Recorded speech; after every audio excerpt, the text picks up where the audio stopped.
Yo, what up, what up, what up? Wally here, bringing you some domination on Hanoi. And, I don't really understand why Hanoi gets so much hate. Um, well, I guess, no, that's not true. I guess I understand in the sense of like team deathmatch or like a free-for-all, I guess. Because, like, Hanoi is honestly like a camper's paradise. It's pretty dimly lit, and, there's a lot of buildings, especially with really good sightlines. So I guess for like team and like, well, not team games, but kill-based games, I guess I understand why people don't want to play Hanoi. But in terms of domination, I think it's a great map. Um, it's probably one of my favorite maps to play right now for domination. Um, I guess it's not like I don't think it's like the best map or anything, but I think it's just because I don't play it that often. And like maps that I do love, like firing range, I play all the time, and it gets a little boring, I guess. So basically, like, just to spice things up and just to mix things up, it's fun to play a map like Hanoi. And I don't know. I just think the flag spacing on it's great. They're not too close together, but they're definitely not too far away either. You can really, get to them when you need to, and it's not like some maps where if you get spawned on the other side, you have no chance of getting there. I mean, I don't know. I just like it. Anyways, though, this is a little bit different of commentary because I don't really have any kind of plan of what I'm gonna do or what I'm gonna talk about. Um, Basically, I think I might tell you guys a story from when I was in high school and just when we were idiots. Um, so basically, I don't know what it's like for you guys growing up, and I know a couple of you guys are in high school. I don't know how many of you, but for me, oftentimes we had like one friend who'd throw huge parties, and he did it pretty regularly. But when he couldn't, there really wasn't like a lot of places for us to go, and there wasn't a lot to do. So in the summertime, we started throwing parties in the woods, and I don't know, it was a lot of fun. But like retards, I guess, or I shouldn't say retards, like idiots.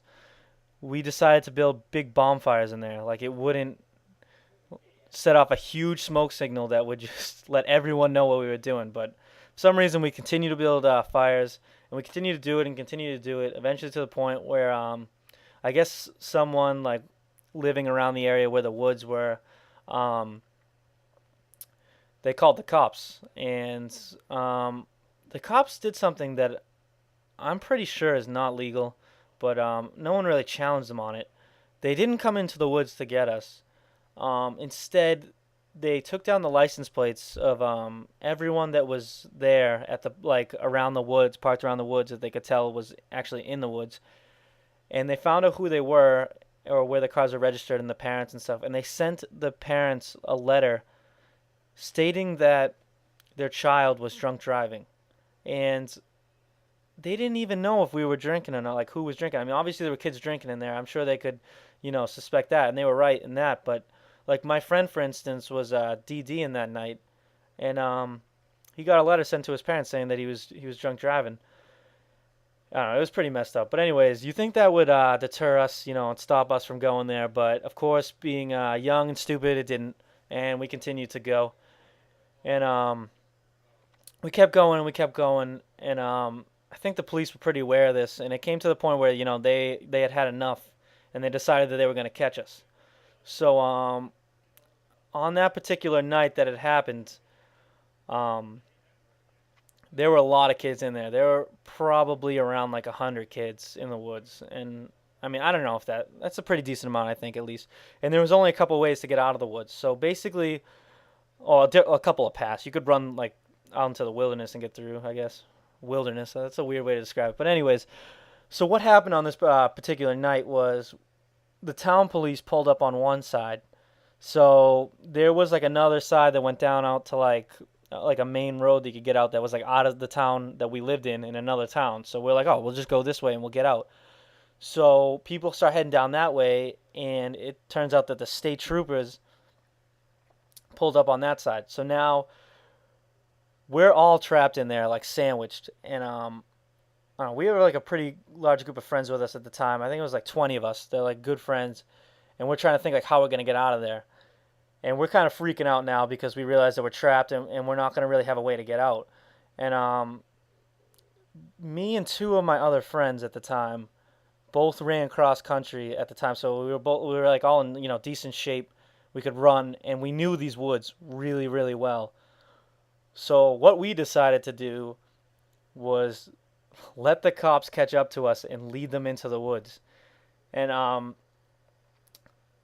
actually it worked, which is funny.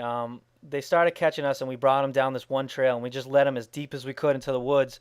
And we knew like another trail that cut across that you couldn't really see from the position you were in. So we ran down the trail, then we went up to the other trail and like backed around so that the cops were actually in the center of the woods.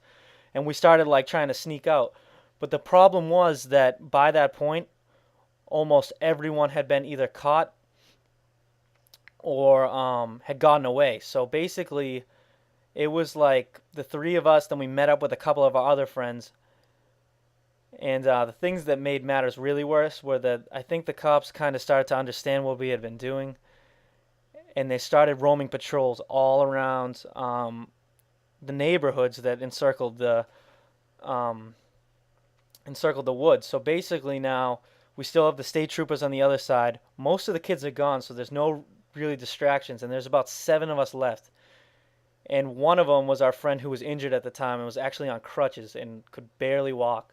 So he all had to take turns giving him piggybacks while walking through. We finally get him and like two girls like into a car that's like at capacity, and we couldn't stuff in the car like we normally would because there were cops patrolling all over the area, and if they saw us with too many kids in the car, they would have pulled us over, and there would have been no point in running away because it would just get in trouble anyways. So basically, there's me and I think like three of my other friends left at this point, and we're pretty much like some of the only kids left in the neighborhood. And like we're trying to get calls for a ride, we're freaking out, we don't know what to do. We leave the woods and we just start jumping fences. And I don't know, it was honestly one of the most miserable nights of my life. So we're just jumping fence after fence. Like we're all really tired by this point. We had been running around for like 2 hours now, maybe, and we've all been drinking. I don't know I don't know if you guys ever run around after you drank. It's not the most enjoyable experience. So, anyways, we're running around. We're trying to find a way out of here, and we don't really know what to do. And we come to this one fence. We're about to jump in, and we look down, and it's like a 15-foot drop for like no reason. This person's like, I don't know. Their person's like level, like the ground level or whatever. It's just 5 feet like lower than the person next door. So we're trying to figure out how we're gonna get across to this lawn. And we see this like pool house kind of that's like almost like level ground, and we're like, oh, we'll go in there, then we'll lower ourselves down. It'll be an easy way to drop down. So we get on it, and one of my friends goes first, then another kid, then I go on it, and we just feel the floor of it just buckle. So we're all like really nervous. We're like, we got to get off this now. We got to get off this now, but it's still really high drop. So we're like, how are we gonna do it? So there's a ladder there that's kind of like in the midway between like it's high enough for someone to grab, but it's still pretty close to us, so we could lower your feet on that and then drop down. So we do that, and my first friend goes on it and he slams on it, and the second kid does the same thing. I'm lowering myself down and I'm trying to barely touch it. My feet barely hit it. The thing drops to the ground. So we go on a dead sprint out of that lawn, jump in the next one, and from there it's like right near a cul-de-sac where one of our friends lives. So we have to sit out there, wait for the patrols to get away. We sat there for like 30 minutes. We finally go out and a friend picks us up and we're able to get out of there. But I don't know. It was a pretty ridiculous experience, and it was not a smart thing to do because if we got caught by the cops, we would have gotten so much trouble. But I don't know. I guess that's what growing up is. You do some dumb things. I have a couple more of these if you guys want to hear them. I could give them to you. Anyways, that's going to do it for me today. Peace.